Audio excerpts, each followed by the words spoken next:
3, 2, 1. Madam Speaker, ladies and gentlemen, what we've seen the past economic cycles is a continuous harm of a blame game wherein Federal Reserves all around the world, whether this be in developed countries or in developing countries, continuously have a problem wherein these Federal Reserve chairs like Jerome Powell become blamed by heads of state like Biden and by Trump for the economic failings at home. This is something that we see throughout multiple economic cycles, and particularly in instances of inflation and debt, which are quite correlated. Anytime there is something bad that happens, they're the ones whose heads are on the chopping block. But we have to understand the diverse economic realities of what happened, and in many instances, the reason why a lot of these economic failings do happen is because the monetary policy or the Fed is not able to do what they have to do, which is to be able to, number one, rein in and control inflation, and number two, as a consequence of wanting to rein in on inflation, they really have to keep debt to GDP levels at an acceptable level, which means that they can't continuously do things like printing money through quantitative easing. And there are times where the party has to stop. We have to take away the punch bowl and allow people to face economic reality of austerity. But what is the problem in status quo?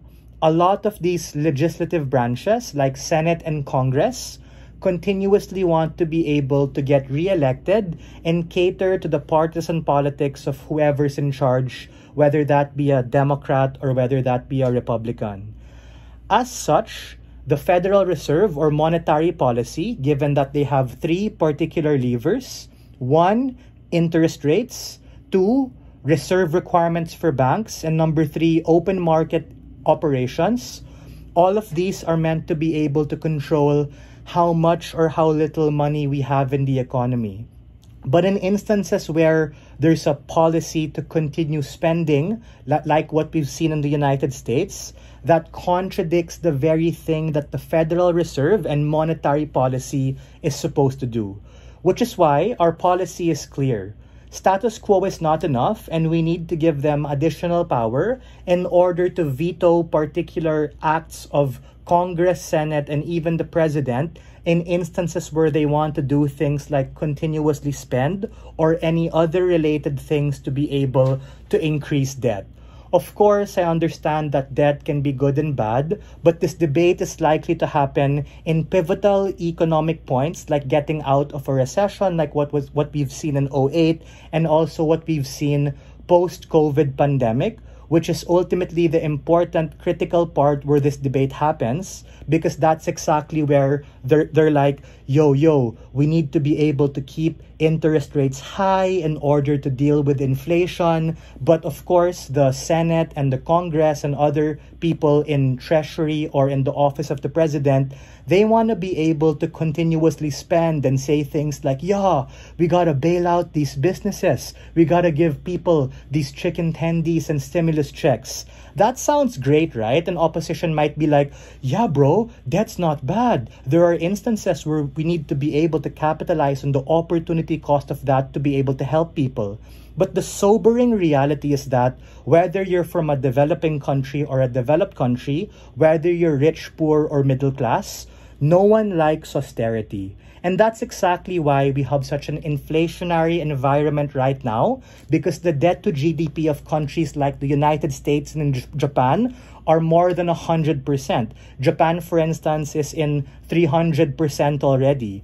That is going to literally harm the country in the long run, wherein the payment window of having to pay the interest rates on this debt becomes out of whack, which is precisely why they need to be able to step in. First thing I'm going to prove is why they're likely to be able to do this veto well, and they're not going to spam it for their own agenda, which is something the other side might push back on. My first layer of analysis is tying it back to literally their main KPI, or what they have to do, which is be able to control the money flow, or M2 money supply, within the economy. It's just like Goldilocks, right? You can't have too much money or else that becomes inflationary. You can't have too little money because that becomes disinflationary. And ironically enough, you can't have just an equal amount of money because that becomes stagflationary, and you literally have no economic development. This is a dynamic process of being able to utilize those three primary tools, such as interest rates, reserve requirements, and open market operations, like I said in my pre-oration, as a balancing act and dynamic way of being able to control the amount of money in the economy, and as a consequence affect things like inflation and currency strength, but also the debt levels, in order to make sure that your country doesn't sink into debt like what we see in many parts of sub-Saharan Africa or in Latin America. Yeah, sure, PY Aaron. Just clarify, is there people with money from people, or taking away child care service, single moms, and like healthcare from people that need critical medicine? Yeah, absolutely. I think that these critical industries are exactly what we want to be able to protect, and not necessarily allow those single moms or people who are getting healthcare to sink into more debt. We're willing to be able to bite the trade-off in terms of being able to say there may be short-term pain, meaning, oh my God, crypto bros can't buy more NFTs, or people necessarily might not be able to upgrade to get a fucking Tesla or get their next iPhone. But in these critical incidences wherein people get less stimulus, they're able to refinance that and be able to make better decisions in the medium to long run. The second reason why they're likely to be able to do it well is because they want to get reappointed by the next president. The comparative is against these people who are in Congress and in Senate, who literally are voted in by the very people who are susceptible to things like gerrymandering, vote buying, and other heuristic biases that affect their decision making. And for all of these reasons and more, we think status quo is not enough. We need additional fetters to be able to do it better, and the veto is the way to go. We are very proud to open this debate from Side Proposition.